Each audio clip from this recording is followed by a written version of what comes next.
This is the Oregon Trail. Well, almost. This is a really cool set of games that were released as Target exclusives in 2017 that brought the Oregon Trail to a whole new generation. For those unfamiliar, Oregon Trail is a popular educational video game that was designed by a teacher in the early 70s and originally published by the Minnesota Educational Computing Consortium. And because of that, the Minnesota Educational Computing Consortium had distributed the game for free to schools all throughout Minnesota for educational purposes. So any student in Minnesota from the 70s till today has probably played the Oregon Trail, which I'm sure really feeds into its popularity, aside from the fact that it's an incredibly fun educational game. So starting off, in 2017, Target had released these two games. This is an electronic version of the Oregon Trail shrunk down to a handheld form. This was produced by Basic Fun. They're out of Boca Raton, Florida. This was, of course, made in China, but it's a brand I'm not too familiar with, so I'll have to see what other games that they offer.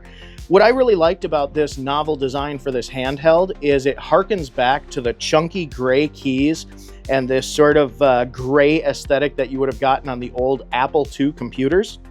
The power button looks like an old school floppy disk drive. I mean, the nostalgia is great. And this has a little full color backlit display. Now, this is a little bit of an upgrade for me, because the version of Oregon Trail that I grew up with in grade school was a simple monochrome green screen. So having the color option for the game is really nice. And graphically, it's very impressive.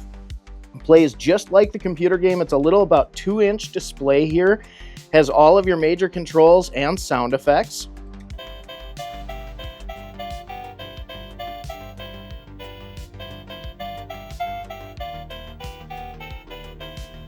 So I thought this was really great. This MSRP'd around $20 when it first came out in 2017.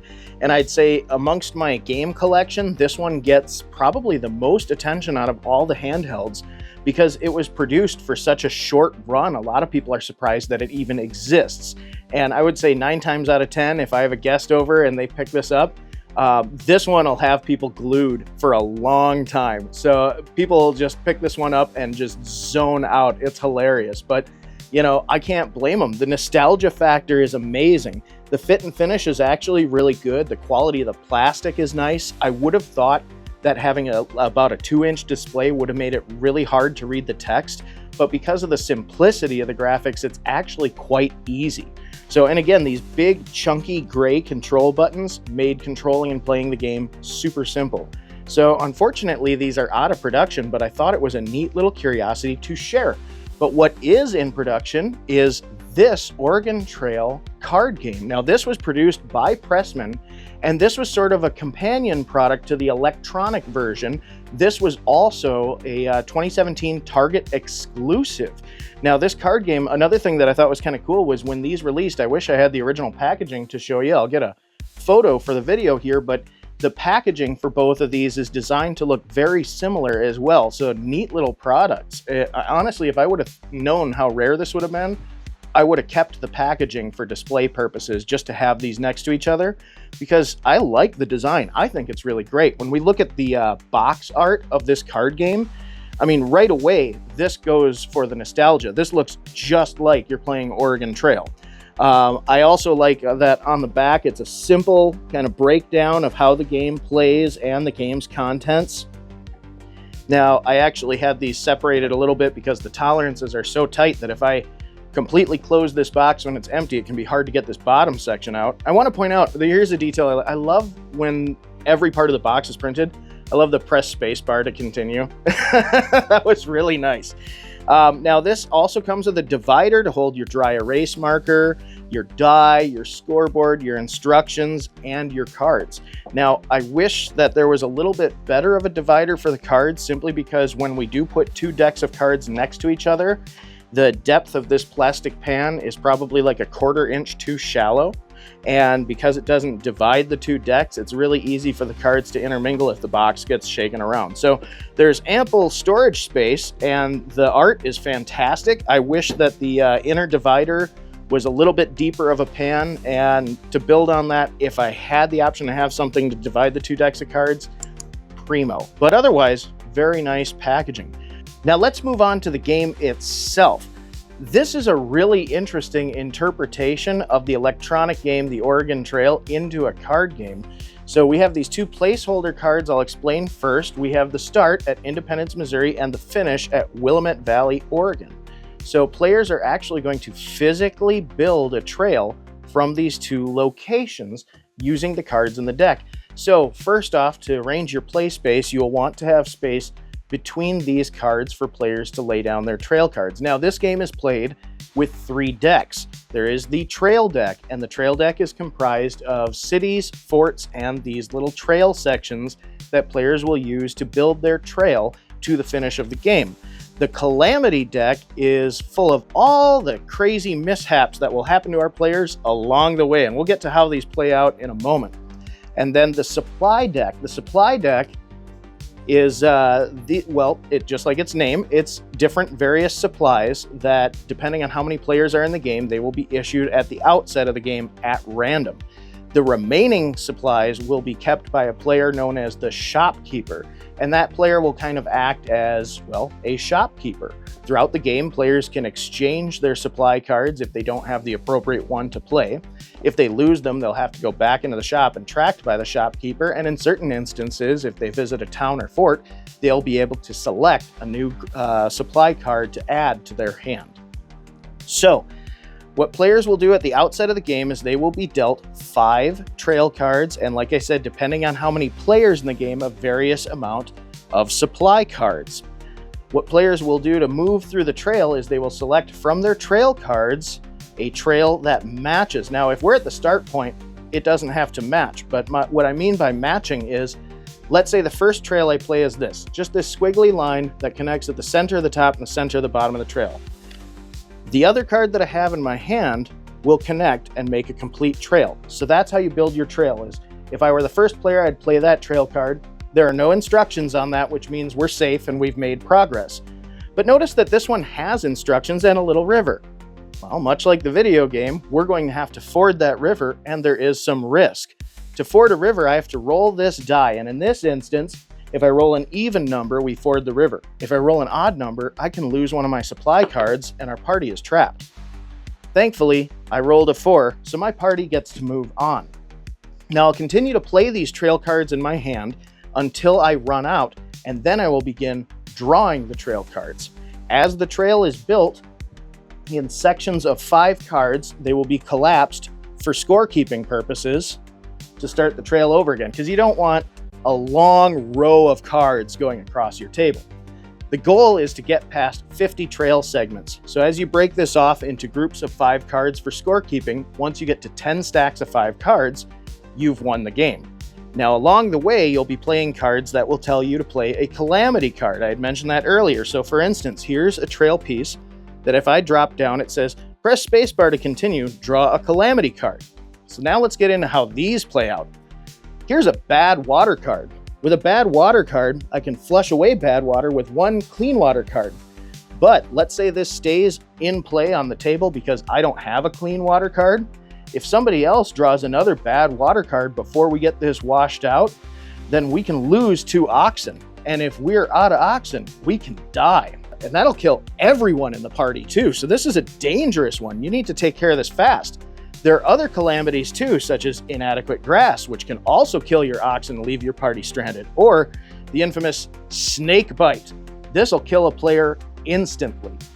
This is kind of a difficult game for people who are married to being able to win just out of sheer skill because there's so much luck. Now, I play tested this with a small group, and how this game is intended to play is each player writes their name in the player spaces here, and as they die, they get these little gravestones that they can mark which player died. Now, when you're playing with 2 people, the odds of you dying before getting to Willamette Valley, Oregon are extremely high. So, though the rules don't say to do so, I would say if I was wanting to make the game easier, I might just fill in some NPC names and knock them off, use them as basically extra player lives.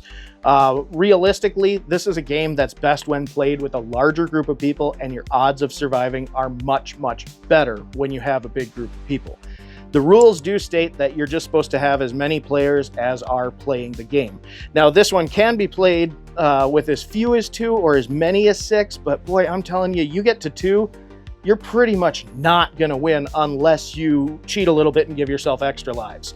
I'm not gonna lie, I play tested this with 2-player. We stuck to the rules, we lost several times, then we decided, okay, let's just fill this, all 6 of these with Old Testament names, go right through, and each time one of us dies at random, we'll just knock one off. And we still didn't make it. We got through about 43 cards out of the 50 we needed to get to the end. So, I mean, it was a lot of fun, don't get me wrong, but this is one of those games where if you think you're just going to be good at it and you're going to win just because you're good at it because of skill, I got news for you. There's so much random chance of getting a snake bite or dying of dysentery or any number of things. It is just like the computer game. And the whole point of the original Oregon Trail computer game is to teach you how difficult it was for settlers to move out to the West Coast.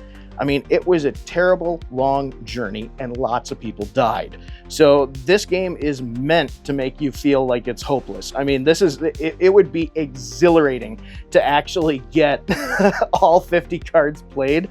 So I would love it. I'll definitely come back to it, but I will say that this game is not for everyone because though the game itself is easy to play, your failure rate is so high that can be frustrating for some players. Now let's move into some of the components themselves, such as the rule manual here. So first off, I gotta say, all the other accompanying parts are of good quality. I like the snappy cards. I like this little dry erase scorecard here. This is really nice tag board. I was frustrated that I had to put my own stickers on the die. I hate that. I have a problem with it, but in this instance, the stickers had kind of a neat pixel number on them, which I thought was kind of fun. So I understand that can be kind of a tough die to print and you want to keep costs on a game like this down. So we're at a stalemate for my frustration about putting stickers on the die versus how novel the die actually looks. Getting back to the rule manual here, it is kind of one of these Rand McNally fold-out map kind of deals, which I'm not a huge fan of just because they tend to wear in these little corner folds really easily and look ratty fast. But I gotta say, everything is very concisely written. It was very easy to understand how this game plays. It did not take long at all for me and the other player who play tested this to get up to speed and read through. Its full color, sealed paper. Very nice fit and finish. The box came with a little bit of marketing here, just with some more information about, want to know more, go to OregonTrail.com. So other than that, not a whole lot of other superfluous pack-ins.